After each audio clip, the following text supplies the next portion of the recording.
Today I'm going to make a summer shandy beer soap.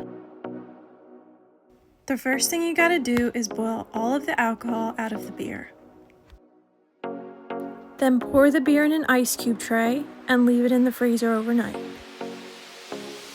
Then it's time to create your recipe using a soap calculator. I'll put my recipe in the description, but you can also just add in oils of your own. As you can see, my numbers all fall within the range of a healthy soap recipe. Where it says water at the top, that's where you'll put the beer as a water replacement. Once your recipe is how you want it to be, you can print it out or just write the numbers down, and then you can go and start your soap making.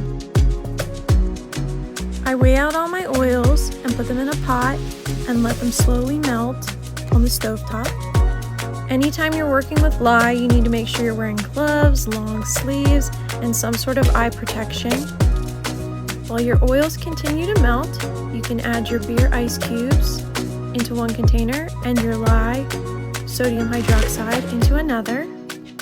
Then you will be adding the sodium hydroxide in with the beer ice cubes, never the other way around, and you'll want to do it slowly.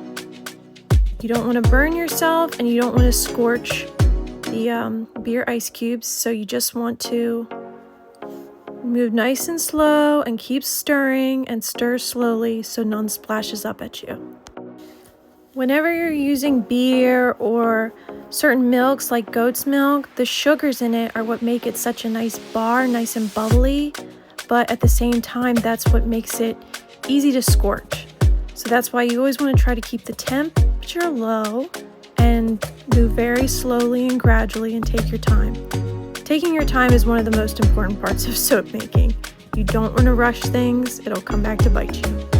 As you can see, as I continue to stir, the ice is melting and it's slowly becoming a liquid as the lye is dissolving into it. After the oils have melted completely and the lye is dissolved within the beer, then I just have to wait. The next step will be to add the lye solution to the oils, but you want to wait until it reaches a certain temperature. Different people use different temperatures. I prefer both of the temperatures of my lye solution and the oil to be below 100.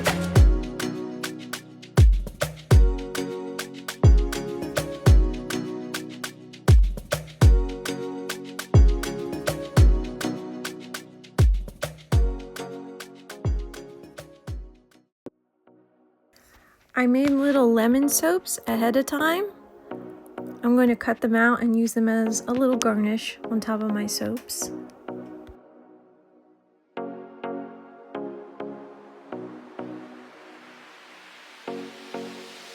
The scents I'll be using for this batch are lemon essential oil and Over the Rainbow by Brambleberry.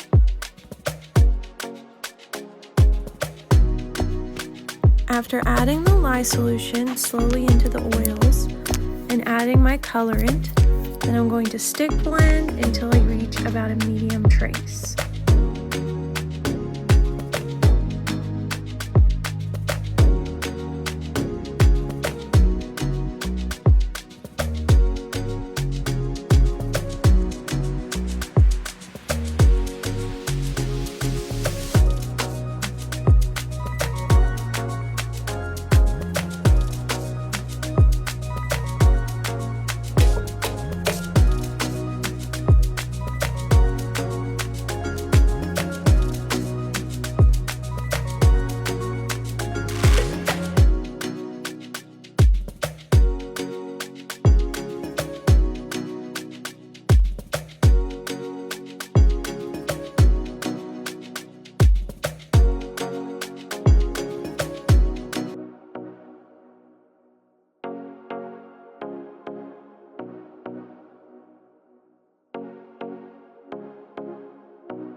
After a few minutes of blending, you can start to see the consistency of the soap changing into more of a thicker consistency.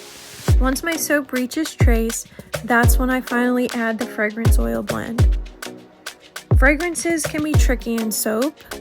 They could speed up trace or slow it down, so I always add it at the very end, right before I'm ready to pour it into the mold.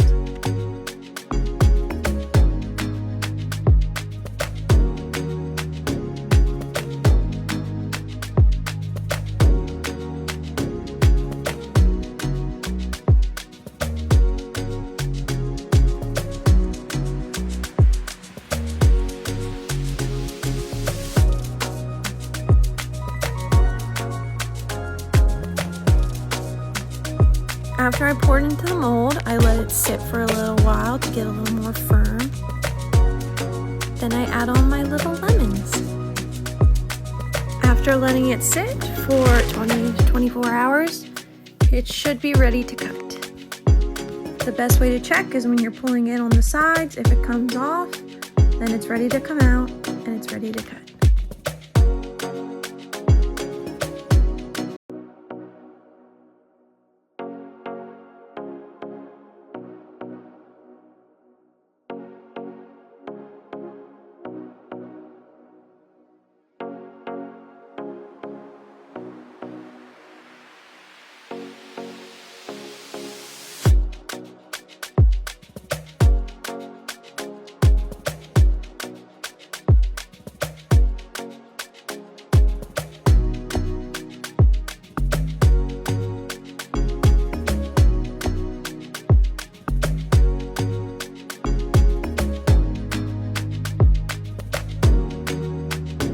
As you can see, some of the oil is still left over. That's for my super fat. I usually super fat at around 6%, which just basically means that there's extra oil that will not get saponified. It'll still be left there.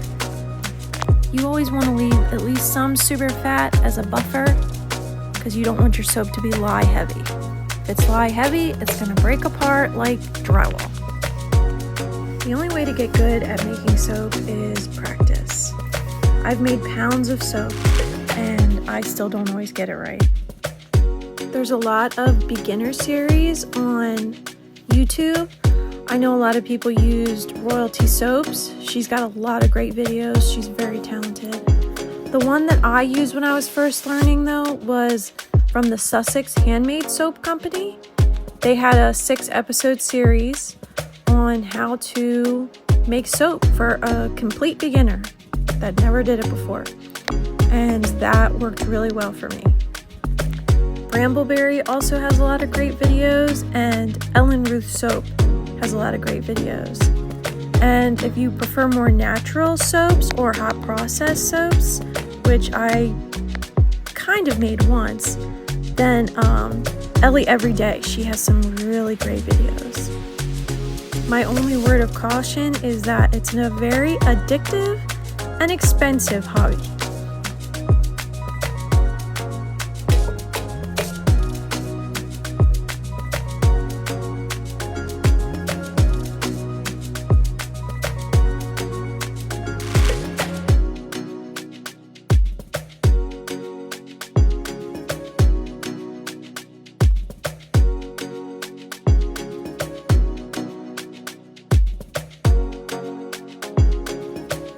The ends of each of my loaves I always cut into little slivers, and then I put them together with other ends and create a little scrap pack to sell to people.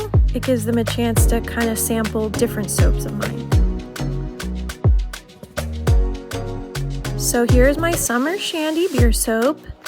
It's a bit orange, but I have a feeling that it will turn more yellowish gold.